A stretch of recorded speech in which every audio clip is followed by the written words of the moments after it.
November Man is a 2014 spy film that I just got back from a screening for. It was directed by Roger Donaldson, and it's Pierce Brosnan back as James Bond. Sort of.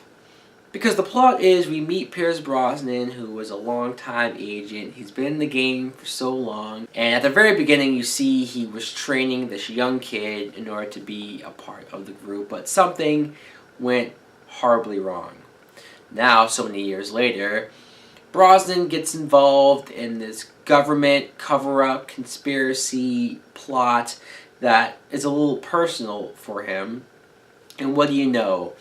That young kid who he was training is now one of the top agents who are after him. Now, what I think of The November Man was, I liked this movie. I did. First, let me talk about Pierce Brosnan as this character, because it was very cool to see him back in an action film, a spy film like this, because obviously I was a fan of him as James Bond in the 90s. Even before that, he did a TV show where he was a spy. So he's very connected to this genre. And I know this is based off of the novel There Are No Spies, which is a book that Brosnan has been trying to make into a movie for years. Pretty much ever since his last Bond film, Die Another Day. So to see his passion and how dedicated he was in getting this movie made, and also since it took so long, the fact that he was still willing to do it at his age, it makes me have a lot of respect for him. It makes me appreciate this film on a different level for that reason.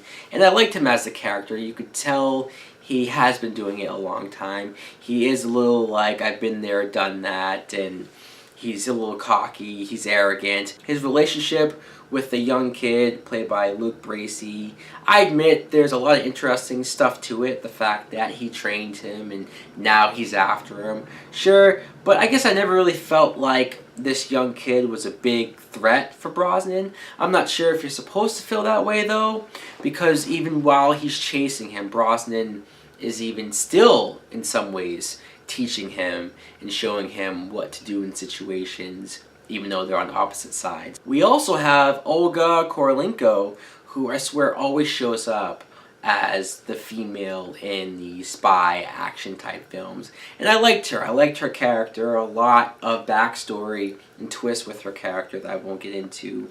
But that should also lead me into the plot, because the plot, I enjoyed the plot because it was an action film that wasn't really all about the action. It was more about this conspiracy and the whole government cover-up on this terrorist act that happened years ago, and basically trying to get to the bottom of who's really behind it and who can you trust. At the end especially, you saw a lot of brutal neck-breaking and just a lot of violent stuff. It's rated R, so it was bloody, and it was pretty much what I wanted from a spy film.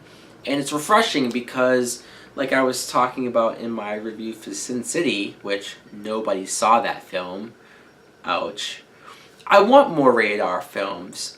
You could say that, oh, what makes a movie rated R? Like, why does that make it better than PG-13? It's not that it's better, it's just now that we're in an age that I feel like I don't get a lot of rated R movies or action films, when I do see them, it feels fresh, it feels different, and I think that's what helped me with this film.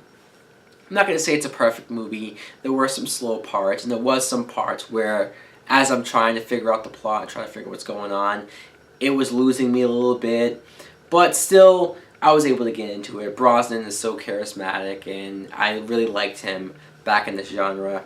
Since it is based on a series of books, I'm all for them making sequels to this. I'm all for them having almost a substitute spy series to James Bond.